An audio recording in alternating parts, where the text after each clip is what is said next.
आप लोग भी ऐसे डांस करोगे क्योंकि what's up Madhav army, welcome back to your own channel Madhav की पाठशाला 9th एंड 10th। तो गाइस आज हम लोग बात कर रहे हैं लाइफ प्रोसेसेस की, जो कि 4 पार्ट्स में डिवाइडेड है, और हम बात करेंगे पार्ट नंबर 1 की। तो बिल्कुल इजी टर्म्स में इसको समझेंगे। Let's get started. तो सबसे पहले what our life processes? The processes which are required for a survival of a species called life process। एक ऑर्गेनिज्म के सर्वाइवल के लिए जो प्रोसेसेस चाहिए होते हैं उनको हम बोलते हैं life process. Nutrition, respiration, transportation and excretion are the life processes. इनके बिना लाइफ पॉसिबल नहीं है। उसके बाद आता है मॉलिक्यूलर मूवमेंट्स। मॉलिक्यूलर मूवमेंट्स क्या होता है? The movement of cells within our body. हमारे बॉडी के अंदर जो मूवमेंट्स हो रही है सेल्स की, उसको हम क्या बोलते हैं? Molecular movement. अब ये क्यों जरूरी है? पहला, फॉर सर्वाइवल, किसी भी स्पीशी के सर्वाइवल के लिए जरूरी है। एंड दूसरा, मेटाबॉलिक प्रोसेस, हमारी बॉडी के अंदर जो भी केमिकल प्रोसेसेस हो रहे हैं जैसे transfer of blood, formation of new cells, every process require the movement of our molecules. Clear है ये बात? तो पहला लाइफ प्रोसेस, दूसरा मॉलिक्यूलर मूवमेंट। अब हम फर्स्ट लाइफ प्रोसेस की बात करते हैं जो होता है हमारा मेन चैप्टर, न्यूट्रिशन। न्यूट्रिशन क्या है? The process of intake of food and its utilization by the body. Intake of food and utilization by the body, two main words हैं। अब न्यूट्रिशन दो टाइप का होता है, एक प्लांट्स में और एक एनिमल्स में। तो जो प्लांट्स में न्यूट्रिशन होता है उसको हम क्या बोलते हैं? Autotrophic mode of nutrition. The process by which organism make their own food, उसको हम क्या कहते हैं? Autotrophic nutrition. अब कौन से प्रोसेस से करते हैं ये plants autotrophic nutrition? By the process of photosynthesis. How we will define photosynthesis? The process in which organism obtain simple inorganic compounds like carbon dioxide and water and change them into complex organic compound। Simple inorganic compound को किस में change करते हैं? Complex organic compounds like glucose. Clear है? In the presence of sunlight and chlorophyll. इसकी equation क्या होती है? 6CO2 plus 12H2O in the presence of sunlight and chlorophyll gives C6H12O6 plus 6O2 plus 6H2O।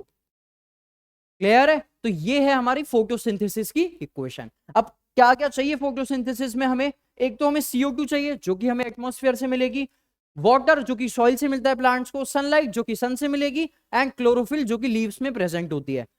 What are the main events of photosynthesis? पहला, absorption of light energy, then second, conversion of light energy into chemical energy, and splitting of water into hydrogen अलग and oxygen अलग कर दिया जाता है। किसकी मदद से? Chemical energy. जो सनलाइट थी उसको केमिकल एनर्जी में चेंज कर दिया। Third, reduction of CO2। जो CO2 था उसको किस में रिड्यूस कर दिया जाता है? कार्बोहाइड्रेट्स में, C6H12O6। रिडक्शन मतलब एडिशन ऑफ हाइड्रोजन। तो देखो CO2 था वो ग्लूकोज बन गया C6H12O6, तो हाइड्रोजन का एडिशन हो गया इसमें, तो मतलब रिडक्शन। क्लियर है ये? उसके बाद आता है हमारा heterotrophic nutrition, the process by which organism obtain food from other organism.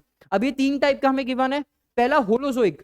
Holozoic amoeba में, पैरामीशियम में और ह्यूमंस में। हमारे अंदर भी होलोजोइक होता है। क्या होता है holozoic? It is a 5-step process in which first is ingestion. Ingestion मतलब इनटेक, इंजेशन मतलब intake of food. Second is digestion, digestion मतलब break down of food. Third is absorption, absorption मतलब एब्जॉर्बिंग द फूड।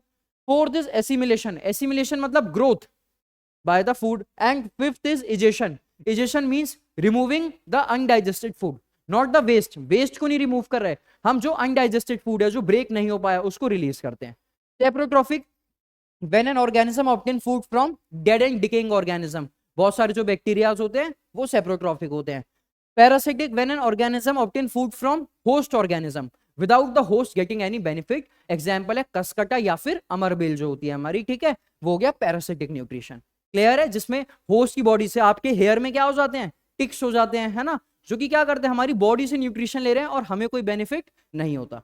क्लियर है ये बात? तो ये हो गया हमारा टाइप्स ऑफ हेट्रोट्रॉफिक न्यूट्रिशन। अब हम बात करेंगे न्यूट्रिशन इन ह्यूमन बींग्स की, मतलब होलोजोइक ही होता है तो ह्यूमंस में कैसे होता है। तो देखें ह्यूमंस में सबसे पहले क्या होता है? फर्स्ट इज माउथ, जिसको हम बकल कैविटी भी कहते हैं। माउथ के अंदर स्लाइवा होता है, स्लाइवा के अंदर होता है स्लाइवरी अमाइलेज जो कि कार्ब्स को ब्रेक डाउन करता है, कार्बोहाइड्रेट को। फूड में 3 मेन चीजें हैं, PCF, प्रोटीन, कार्बोहाइड्रेट और फैट्स को। तो स्लाइवरी अमाइलेज ब्रेक करेगा कार्बोहाइड्रेट्स को। सेकंड है ईसोफेगस, ईसोफेगस मतलब फूड पाइप। ये क्या करता है? ये करता है पेरिस्टाल्टिक मूवमेंट। पेरिस्टाल्टिक मूवमेंट मतलब रिदमिक कॉन्ट्रैक्शन, मतलब ये फूड को आगे पुश करवाता है माउथ से, कहां पे भेजता है फूड को, स्टमक में, कैसे, बाय रिदमिकली पुशिंग इट, ठीक है, that is called peristaltic movement done in oesophagus. फिर है स्टमक, अब फूड सीधा कहां पे पहुंच गया, स्टमक में। स्टमक में होते हैं गैस्ट्रिक ग्लैंड्स जो 3 चीजें सेक्रीट करते हैं, HCl, HCl माने हाइड्रोक्लोरिक एसिड जो कि एसिडिक मीडियम बनाता है। फिर सेक्रीट करते हैं पेप्सिन, पेप्सिन जो है वो प्रोटीन्स को ब्रेक करता है, और साथ में सेक्रीट करते हैं म्यूकस, म्यूकस हमारी स्टमक को प्रोटेक्ट करता है HCl एसिड से। उसके बाद स्फिंक्टर मसल, स्फिंक्टर मसल जो है वो कंट्रोल करता है कि हमारी स्टमक से हमारी जो स्मॉल इंटेस्टाइन में फूड जा रहा है वो थोड़ी थोड़ी क्वांटिटी में जाए, ठीक है। स्मॉल इंटेस्टाइन में 2 चीजें होती हैं, सबसे पहले स्मॉल इंटेस्टाइन में जब फूड जाता है तो लीवर क्या भेजता है, बाइल जूस, जो कि लीवर में प्रोड्यूस होता है और गॉल ब्लैडर में स्टोर होता है। बाइल जूस क्या करता है, इमल्सिफिकेशन ऑफ फैट, फैट को ब्रेक कर देता है। क्लियर है ये? तो देखो कार्ब्स यहाँ पे ब्रेक हो गया, प्रोटीन स्टमक में हो गया, और फैट हमारा बाइल जूस ने कर दिया। अब क्या होता है, अब स्मॉल इंटेस्टाइन में पेनक्रियाज भी अपनी सेक्रीशंस भेजता है, कौन कौन सी, ट्रिप्सिन जो कि पेप्सिन है ना, ट्रिप्सिन पेप्सिन सेम सेम है, ये प्रोटीन्स को और ब्रेक कर देता है। लाइपेस जो कि फैट्स को और ब्रेक कर देता है, और अमाइलेस जो कि कार्बोहाइड्रेट को और ब्रेक कर देता है। क्लियर है? फाइनली क्या होता है, स्मॉल इंटेस्टाइन के अंदर वाले पार्ट में जो हमारा प्रोटीन था वो बन जाता है अमीनो एसिड, फैट बन जाता है फैटी एसिड, और कार्बोहाइड्रेट बन जाता है सिंपल शुगर्स, जो कि हमारी जो विली होती है, विली होता है finger like projection richly supplied with blood capillaries, ये क्या करती है, इन सारी एसिड्स को एब्जॉर्ब करती है और हमारी पूरी बॉडी में क्या कर देती है, सेंड कर देती है। क्लियर है ये? तो यहाँ पे हमारा एब्जॉर्प्शन भी हो गया, जो भी वेस्ट बचता है वो जाता है लार्ज इंटेस्टाइन में, जहां पर विली दोबारा से इसका रीएब्जॉर्प्शन करती है, और लार्ज इंटेस्टाइन के बाद जो भी सारा वेस्ट है वो हमारा रेक्टम एंड एनस के थ्रू वो रिलीज हो जाएगा। क्लियर है? तो ये था हमारा न्यूट्रिशन का प्रोसेस, जिसमें आपने देखा ऑटोट्रॉफिक और आपने देखा हेट्रोट्रॉफिक। ऑटोट्रॉफिक होता है प्लांट में, हेट्रोट्रॉफिक हमने देखा ह्यूमंस में। यहां तक आपको क्लियर है? अभी आपका काम फिनिश नहीं हुआ है, आपको क्या करना है, वीडियो को लाइक, चैनल को subscribe and comment down part 2, जिसमें हम रेस्पिरेशन को सबसे इजीएस्ट वे में समझेंगे, सबसे शॉर्ट वे में आपके बोर्ड एग्जाम के लिए। तो इसी के साथ एक और वीडियो में मिलेंगे इजी एक्सप्लेनेशन के साथ। अंटिल देन माधव आर्मी जिंदाबाद के साथ इस लेक्चर को एंड करते हैं। Good bye.